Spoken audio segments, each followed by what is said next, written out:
Are you ready to learn? Because my super experienced guests are ready to share some really valuable information. Make sure and listen all the way to the end to get help and support. So let's start with the best audio experience. Hello guys, welcome to our show. Today we discuss about marketing plan, how you can build your plan, to build comprehensive strategic plan, because today many companies copy competitors, replicate their plans, but sometimes competitors highlight their strong sides. You need to find yours, to consider your unique selling proposition, and I'm so excited to discuss this topic with Elyse Stoner. How are you? I'm great. How are you? I'm doing great. Looking forward to learn more about that. I know it's a big issue with my customers, with my audience, including myself, because I know how it's important to have the right plan, because marketing takes time. And if you have the wrong plan, that means you can waste a lot of time. So looking forward how to save time, because you can lose money, you can lose properties, get it back. But if you lose time, you can't get back. So that's why it's very important. Okay, Elyse, before we start, just tell more about yourself, experience, background, and why you decided to share with us about marketing plan. Sure. So I own a company called Fresh Perspective Consulting, and it really is about helping people be strategic in every part of their marketing, but in particular, when you're doing events. What I was finding is potential clients would say to me, I like doing events, but I can't find the ROI on them. And what I recognized is that they were measuring the wrong thing. Instead of measuring ROI, we need to measure what we call ROM, which is the return on the moment, this opportunity that you have.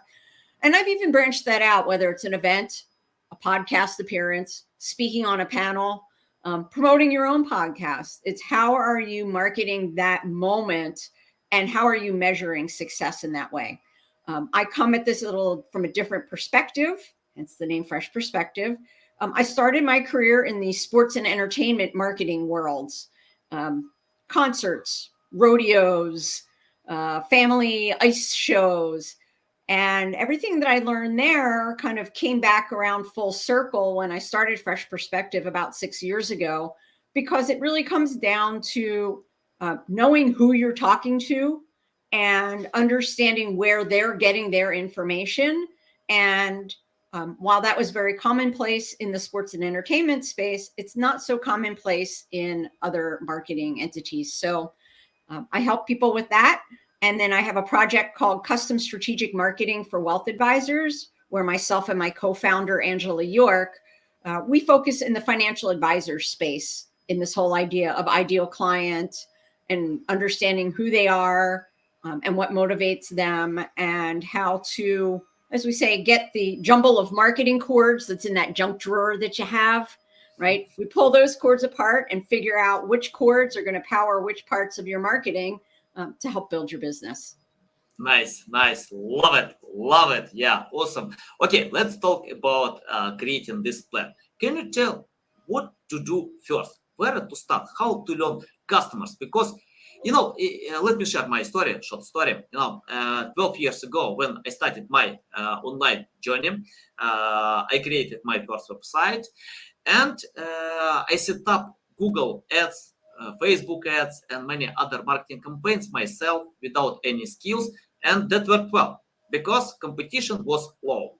I paid like 5-10 cents per click. Right now I need to pay like $5-10, and it's hard today to invest $1 to get $2 back because of competition.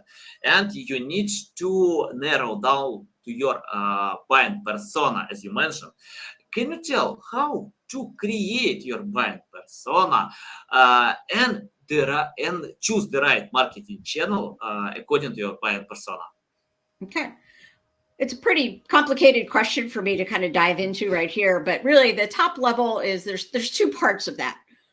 There are this ideal client piece and the other part of what we refer to as your USP, your unique selling proposition. And those two kind of come together, and that's sort of going to be your sweet spot. So first is your ideal client, your persona. You can everybody's got a name for it. But who are you talking to? Who do you want to purchase your product, do the thing, whatever your thing is, and get really specific. We find a lot of people don't dive into that. We look at 3 parts: demographics, like that data, anything from age, gender, education, zip code, all that sort of part. But that's only one piece of the puzzle. The next part we talk about is the psychographics, because that's like what makes people click. Where do they normally go to find information? Like, what is their driver? A great example I heard about that was when we went into COVID and people were doing online events, and they were talking about tech use. And they're going, oh, yes, my psychographic is someone who's a really great tech user. And they're picturing a 35 to 45-year-old person. But you know what we found? We found that there's a much older generation who's become very techie. They may not be digital natives, but they learned how to operate tech and got interested in tech. So that shows you that the demographic doesn't always align with what we think the psychographic. And the third part we also talk about is life experience. The fact of like, what's going on in their world? Is this an opportune time that, like, why are they looking for your product or your services? What else should be happening in their life that would align that? So it's sort of this, there's 3 parts that you really need to identify. And then you need to look in yourself and say, okay, so what is it about me or about my product that people are going to want to buy? If it's a service, oftentimes it's things about your personality, where you've come from, your life experiences that connect with that potential buyer. If it's a product, is it price? Is it quality? Is it uniqueness? You kind of have to dive into those as well. And those 2 align, and that's how you kind of figure out your sweet spot. Nice. Yeah, valuable. I agree with that. Okay, I'm interested about choosing the right channel, because many marketers tell you need to find where your audience is, but sometimes when you have no strong site on this specific channel, it's hard to get results. And I like more to think where I have my strong site and to adapt marketing message to a specific platform. For example, if my competitors are good on YouTube, it doesn't mean that I can film such educational or entertainment videos to get the same results. Probably I can write much better, to cover, to create awesome blog post, to teach my customers how to use products, how some products can decide their problems. And can you tell how to find the balance between your strong side, your personality, as you mentioned, and your audience, your customers who might use different channels and unite both in one strategic plan? Well, I mean, I think there's a couple things in that. One, I always recommend work with an expert in the space, right? So someone like yourself or other people who really kind of understand what all the different, in this case, digital platforms offer, who the digital platforms actually speak to. But I think you also touched on something else that's really important, something like YouTube. We just did a project for a client who his ideal client goes to YouTube for very different reasons than what we think our client was thinking. So for example, I have a teenage son, right? He could spend hours on YouTube and just like consuming product. He's not this particular advisor's ideal client, but myself or my husband, when we're trying to solve a problem or find out about information we don't know about, like, how do I put anchor text in a Word document? Because that's what I looked for yesterday. I'll watch a YouTube video on that.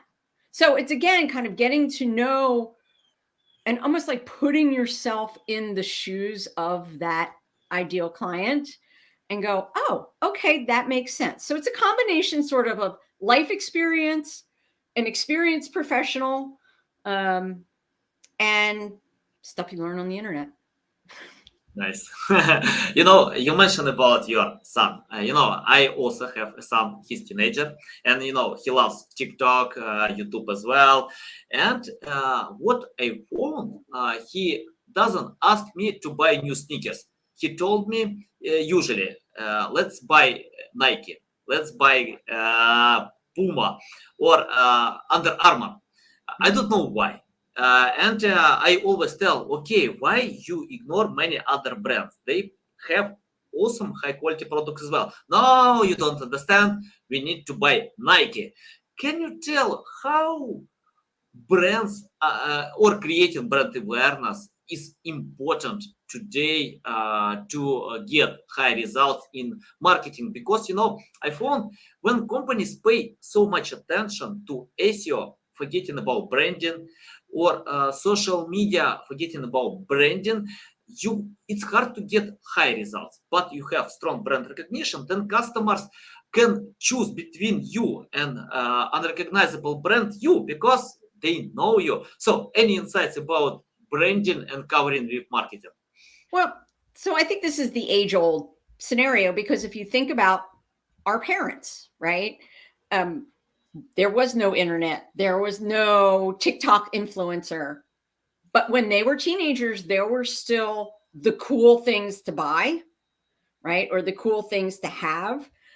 So brand is age old and organic to some extent. So now when we insert social media and, I think about a lot of times like television placements, right? Like how many times you watch a show and it's like, oh, look, they're driving a GMC truck.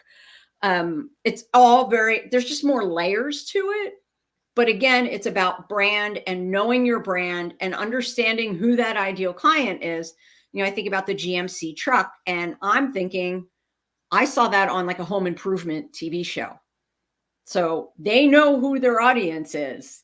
It's not on, a soap opera or there's still a thing. I don't even know if there's still a thing, but it's knowing your brand. And again, building out like your ideal client's life story. What do they watch? What's important to them? And again, it's not just like, oh, I'm just going to grab this from up here. And it's working with brand professionals, SEO professionals, content professionals. It takes a village. Yeah. Okay. Once I watched a new presentation of Apple Watch with Tim Cook, and he didn't share great features that Apple Watch has, because many other watches, smart watches, can have these features. But he shared 3 stories how Apple Watch can decide my problems. I got the feeling I need to own this Apple Watch. After that, I bought 3 pairs for me, for my son, for my wife, because they probably kill me if I buy only for myself. But and smart move. yeah, and it's interesting that I got the feeling of owning this Apple Watch. It's not like this Apple Watch can touch my emotion part, not logic. No, just emotions. Oh yeah, I can have them. This Apple Watch can decide my problems, simplify my life, many other stuff. By the way, today Atlantic Ocean owns my Apple Watch. Things happen, but can you tell how to create marketing message of owning something? Because if I watch a new presentation of new BMW, I see happy people drive this awesome car, and I get this feeling, I want to have this car. It depends on the budget, but it's like to create the feeling of owning. Any insights about creating the feeling? Well, I mean, I think that falls into that psychographic conversation we have, right? Psychographics is about aspiration as much as it is about your decision making. So this whole idea of wanting to be like somebody else. Like let's think about something like an Apple Watch. An Apple Watch is really interesting because there's a couple different aspirations happening there. There's like the cool kid, right? But there's also like the health and fitness person. I can get this gadget and wear it on my wrist, and it's going to like tell me everything I need to know about, am I staying healthy? The conversation you're going to have to the techies and the conversation you're going to have to the health people are different conversations to get you to the same point. So, you know, if you're asking me, you know, how do I get influencers and how do I kind of catch that lightning in a jar? That's exactly it. It's sort of lightning in a jar, but it's about consistency and understanding who the audience is so that you're communicating to them. Like I said, you know, a product, we think about like pharmaceuticals. This is one of my favorite things. You think about how many drugs have been accepted by the FDA to do one thing, and then through further testing, they realize that they can help with something else. They never started out doing this, but they're like, wait a minute, I can have these additional channels. I have to change my messaging, but I can still sell my product. It's that same thing. Like, what are the different channels that you can use to speak to those people to sell your product? Yeah, valuable. Okay, let's talk about another aspect that I love it. It's called focusing. Focus. In 2020, I decided to grow my social media channels, and I created content for TikTok, YouTube, Instagram, LinkedIn, Twitter, probably for other channels as well. I don't remember exactly all the channels, but the best results were like 5-10 followers a day, a few hundred views. Then I switched all my attention to LinkedIn now, and I quit with other channels for some time, and results came much faster, much better. I got 200 followers a day, 10,000 views, and what it's better to do one thing. Even repurposing content doesn't work for me because it takes time to repurpose, to adapt to other channels. Can you tell how it's important to focus your attention to some specific channels where you get results, and then how to use multi-channel approach? Well, I mean, I think you, again, a perfect example, which is, you know, the analogy I use is deep instead of wide. To feel like I have to be on every social media channel. If your people aren't there, you're screaming into an empty abyss. And it's the time, the energy, it's the resources, right? It could even be financial resources. So I'm assuming what you figured out was who your ideal client is, who you want to be talking to, and saying, okay, are they on TikTok? Probably not.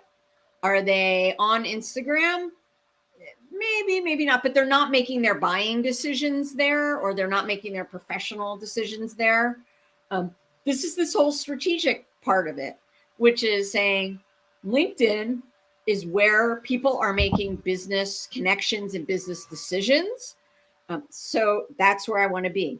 If you're trying to sell Apple Watches, no, you want videos and fast paced and quick cuts and all that sort of stuff, because that's who your audience is. You know, and I think you also touch on something that we talk to our clients a lot about too, which is marketing takes two things. It takes time and it takes consistency. So to sit there and go, well, you know, I put up some stuff on Instagram and nobody was watching it. How long and how often? Because, and you can speak to this, right? Like the algorithm of the world going on in there, like it has to kind of catch you. We talk about that with our clients. For a lot of our clients like to get personal referrals from their current client. We talk about like how they're doing that. what should they be saying? Like almost giving them a playbook so that they're not making anything up, and do it consistently and over an extended period of time, and track. So you can say, okay, you know, it took a little while to get some traction and now we're getting a little more traction. And how am I kind of tweaking this message and where this is going? That's that strategic sort of part of all of this. If someone tells you that they can do something for you that's going to be a super quick hit, I say they're lying. Nice. Okay, you know, I always make notes. And you know, I noted that you mentioned 3 times the word consistency. Let's talk about this word. I love this word. For me, it's very important to be consistent. Whatever I do, I know it's, as you mentioned, it's not overnight success. It takes time to be patient to achieve some results. But I found consistency means different things. For example, like Gary Vee, he usually tells you need to create content at scale as much as possible. If he has time to post like 24 times a day, he will do. But he doesn't have this time, so he usually posts like 5 times a day. I don't know, in many different platforms. Another approach from Brian Dean, you know, he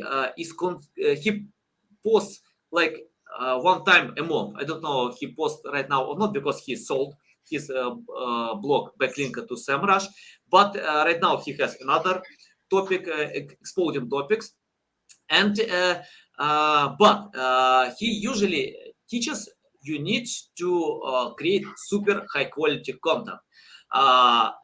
Gary Vee tells that quality is subjective. You need to think more about quantity.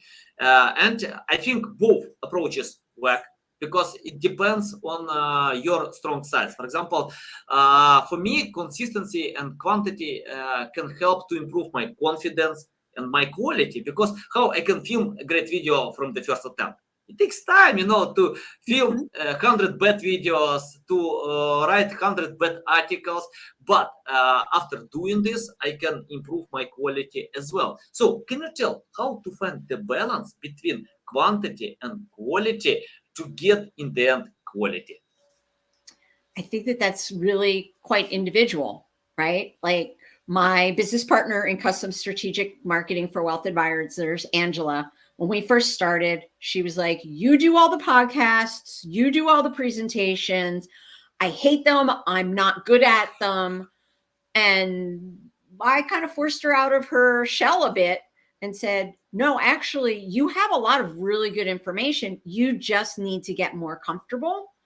And fast forward, and she has, and we do joint presentations and do podcasts. So there is definitely something for saying of that learning curve, right? That slope. Also, we need to recognize sometimes that we are our own worst critics. So if we're going, oh, I don't want to put garbage out there, but you know what? Like, I might think it's garbage, but I'm so critical that it's not to other people because they're looking for that information. So again, it's that consistency of like, you got to keep doing it. And most of the time, when you look at the first thing you've done and the 30th thing you've done, you can see a big difference in production quality, succinctness, all of those, delivering the message that your audience wants to hear. But again, it becomes this fine line, like the person you're talking about. If someone's posting like 30 times in a week, I'm not interested. Like, that's not my thing. And I find it really annoying. The person that is targeting me knows that and says, you know what? I can use again, this is where this strategy comes in. And do I share something on LinkedIn? Do I do an email? Do I send a video? Do I, what's that marketing mix? What is that delivery mix? That's the fine line between bombarding somebody and them going, oh my God, no, stop. And saying, oh, this is something I hadn't considered and I need to look into it a little bit more. So I can't give you like a number. There isn't really a magic number because it's based on who you're trying to reach and who you're trying to motivate. Yeah. I often get questions. Can you share marketing secrets? Guys, I have no any secrets. I don't know them. But secrets depend on your perseverance, passion, hard work. So, as you mentioned, you can't give specific numbers. Of course, it depends on your, I don't know, how you can spend your time, what kind of benchmark you have.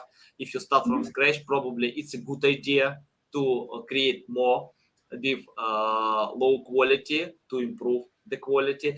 If you have experience, so you can decrease the number and think more about quality. So yeah, I completely agree with that. It And I depends. think I think the other part of this too, as a recovering perfectionist, I had to learn myself to say it's progress over perfection.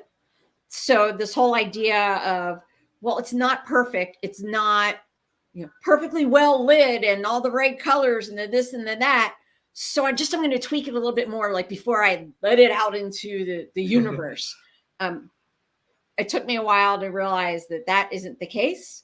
And that the only way you're going to get better is by actually doing it instead of just like Dr. Frankensteining it, right? I'm going to keep it in my lab a little bit longer and see if I can make it perfect. So it's consistency. And as we're talking about our good friends at Nike, just do it, get it out there. You're only going to get better by doing it.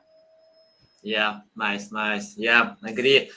Perfect doesn't exist, but you can have the goal to achieve perfect. So if you can't improve more than you have, so it's a good idea to take another piece of content.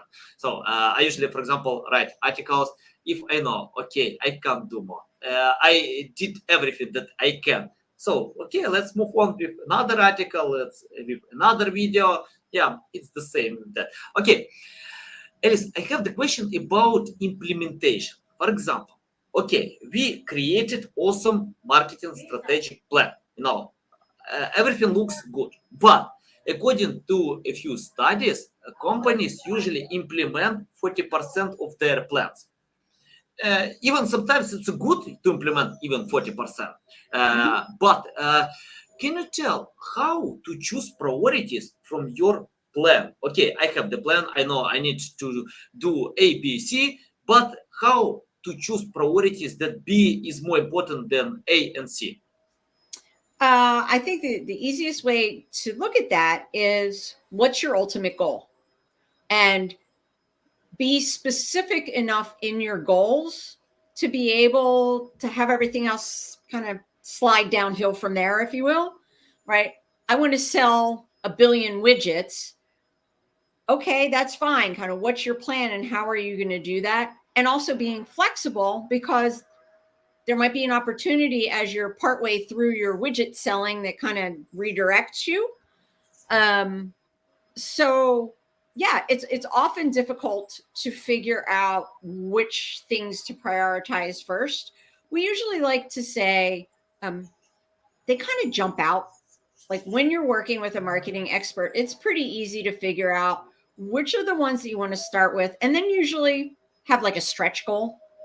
We've had some advisors who are like, I know I need to do video, and I'm just really not comfortable.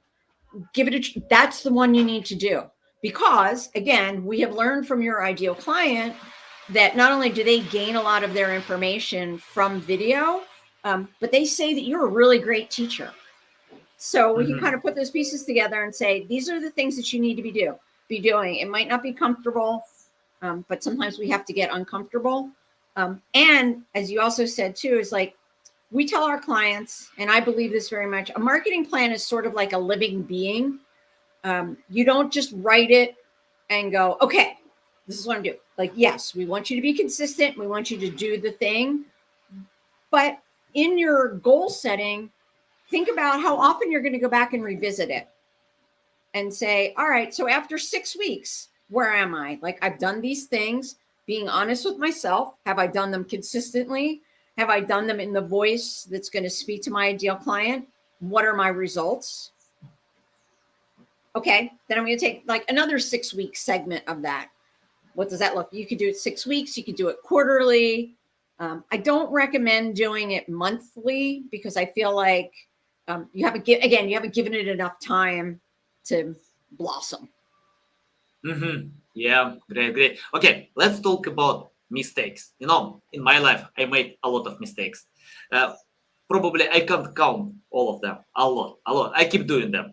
But you know, I found once Elon Musk told about mistakes. If you don't make mistakes, you're not innovative enough. Shaquille O'Neal is one of the greatest basketball players. Told if he starts something new, he always makes mistakes, and he feels it's like education, because you can't get this education at any place just by doing these mistakes to find what actually works for him. And can you tell about common mistakes that companies still do today by creating marketing plans, and how to save time and find a much better way by creating this plan? Well, I think kind of even taking a step backwards, I think the biggest mistake companies are still making is they're not making plans. Yeah, agree. Honestly, I feel like so many people that we talk to, a business coach, guy named Joe Lucas, who's in the financial advisor space, he talks about doing R&D, and to him, R&D is rip off and deploy, which I thought was very clever, but it's not a great marketing strategy, because if all you're doing is looking at what other people around you are doing and going, I'm going to do this, I'm going to do that, there's no strategy behind it. Again, it's like throwing darts, as we like to say. Throwing darts is also not a great marketing strategy. So I think the biggest mistake people make is not making a marketing plan. And then like 1A there is not revisiting your marketing plan. I did my marketing plan. I do this at the end of the year when it's nice and quiet. And then I put it in my email folder and I don't really go back to it. Or I put everything in my calendar and I'm so focused on moving forward that I'm not taking the time to actually look and see what it's doing and what kind of benchmarks I have. So I think that those are usually some of the biggest mistakes. And then, of course, 2 would be not having a good picture of who you're talking to. We get financial advisors and we say, so who is your ideal client? Business owners. I'm a business owner. You're a business owner. People watching this and listening to this are business owners. We probably all have very different priorities. So to simply say business owners, let's tighten that up a little bit. Yeah, love it. Elyse, let's talk about your experience. You know, I have some students in my network, and they often ask me what to learn today, how to get experience. Let's imagine you started from scratch, without knowledge, skills, completely from scratch. What will you do today to learn more about creating marketing plan? So it's actually interesting you should say that. So like I mentioned, my background is in sports and entertainment. And I've been doing this for a while, I guess is a nice way to put this. So when I started, it wasn't a thing. Sports marketing wasn't a thing. Believe it or not, that was actually at a time. That was a thing. So I've actually done this. Like I kind of saw that there was some possibility, but how do I get experience? It's asking a lot of questions. It's I did a ton of like unpaid internships to get experience, to figure out what I liked, what I didn't like, and just watching how other people did this, whatever it was that they were doing, to go, oh, again, can I rip off and deploy that? Or how does that fit into like the lens that I already have in my head? So I think to bring that into, I don't have experience with a marketing plan. I think there's a couple different ways. Ask a lot of questions. Talk to people that you know and trust. And I personally am a huge fan of, we live in a world where there's a lot of people with really amazing experiences who are looking to share their experience.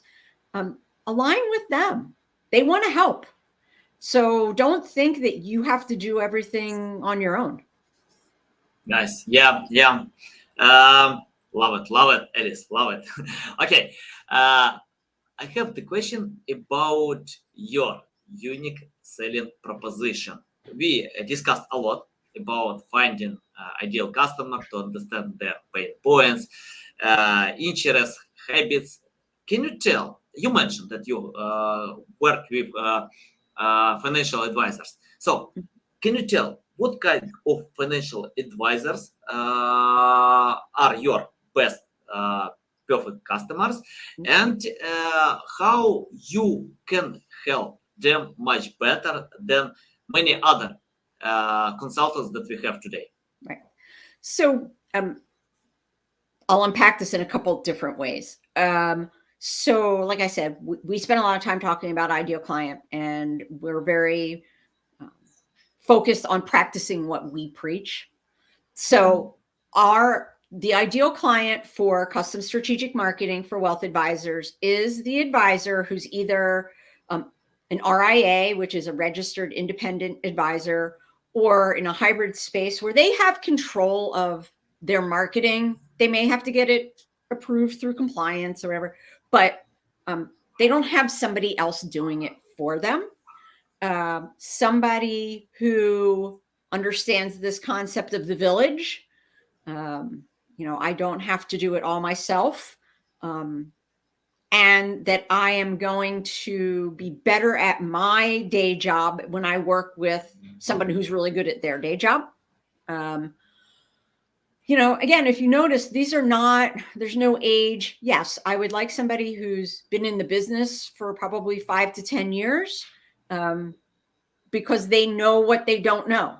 Someone who's just starting out, they think they could do everything, and quite honestly, probably can't afford our services. So those are the types of people that are really ideal clients for custom strategic marketing. For Fresh Perspective, when I work in the higher education space, it's people who, again, are looking for an outside voice. Higher ed and education in general, kind of, we do what we do. We always do what we do. The person who's willing to think outside the box, the person who recognizes that they don't know everything, and that they want to get some of the stuff off of their plate so that, again, their team can do whatever they do. From the unique selling proposition, what makes me and us different than everybody else in the marketplace, it's my experience. There aren't very many people who can tell you, I've ridden in a helicopter with Bart Simpson.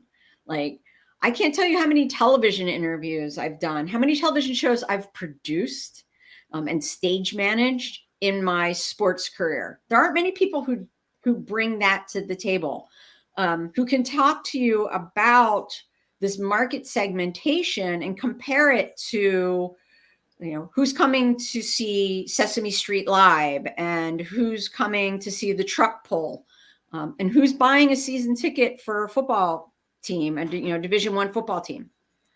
I have that. Most people don't. And I also like to say, at least in the financial advisor space, because I didn't grow up in that space, I can bring, again, this fresh perspective that somebody who has always been in this space doesn't have. Awesome. Love it. You remind me a story about probably Pablo Picasso. Yeah, probably Pablo Picasso. And once he drew a picture for 5 minutes in a restaurant. Yeah, and someone from visitors came to him and asked to sell this picture, and he replied $5,000. And this man was surprised. You spent 5 minutes to draw it. Why $5,000? And he replied, no, I spent all my life to draw this picture. It's the same with experience. If you can do something for 5 minutes, how much time you need to spend to get such high quality for 5 minutes. Yeah, it's your life, all Absolutely. your experience. Love it, Alice. And it's Yeah, true go for ahead. everybody, right? Like, again, when we talk to our financial advisor folks, like, I would hire a financial advisor to do my investments because you have all that experience. And again, it's finding the right one that matches with me. Could I do it? I'm sure I could. I'm a pretty smart person. I'm sure I could figure out. But that time, those resources, I prefer to spend those someplace else. It's as simple as that. Nice, awesome. Alice, I have the final question about the future in creating marketing strategic plans. The reason why I'm asking about that, because many things are coming. I don't know, metaverse, augmented reality. They probably will change the world, probably not. We will see. I don't know. But anyway, companies need to create plans for 5 years, 10 years. Google, for example, usually does it to create software for students in school because the students can use Google in many years. So many things, and it takes time, as we discussed a lot, to implement some interesting ideas. So can you tell what companies can do today to create a long-term strategic plan for many years?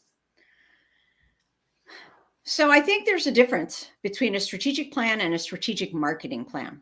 Yeah. I agree that there should be a 5 or 10-year vision. Where are you going? Where's your eye, right? But to create a strategic marketing plan for 5 or 10 years doesn't work because, as you said, things are constantly changing. And while we want to be consistent and we want to try out some new things along the way, when you do a 5-year or 10-year plan in the marketing space, you don't create that flexibility. You don't have that living being thing going on. So I think the answer to that question is strategic plan. Where do you want your business to be? Where do you want your health to be? Where do you want to be? Absolutely, you need that way out thing, but you need to revisit your marketing plan every year. And some years it might go off the rails, if you will. And some years it might be just a few tweaks. But I personally don't recommend a 5 to 10-year marketing plan. Yeah, got it. Very well. Alice, it's a big pleasure to get on the show, to learn from you. You share a lot of valuable insights. Tell the best way how to reach out to you, how to learn more about you, how to follow you. Yes, absolutely. So the best way to learn more about Fresh Perspective, the website is thefreshperspective.net. And it talks more about my background and what I do with the education space and the general professional services space. I'm on LinkedIn. It's Elyse Stoner, and I'm sure we'll put the spelling in the notes because it is actually. Oh, look, I spelled my name right here on the screen. And Custom Strategic Marketing for Wealth Advisors is also there on LinkedIn as well. We have a YouTube channel, and yeah, those are probably the best ways to get in touch with me. If anybody has any questions or wants to talk a little more specifically about what they're doing, we can hop on a quick call and talk about it. Nice. Guys, you can find all these links in the description below, podcast notes. So if you have the problems with spelling, as I do usually, for me it's hard to pronounce or to write something. So you can use links. Nothing special, but it's special if you follow Alice, if you learn from her, if you subscribe to her YouTube channel, open website, because you can see a lot of valuable insights. Okay, guys, love you, see you.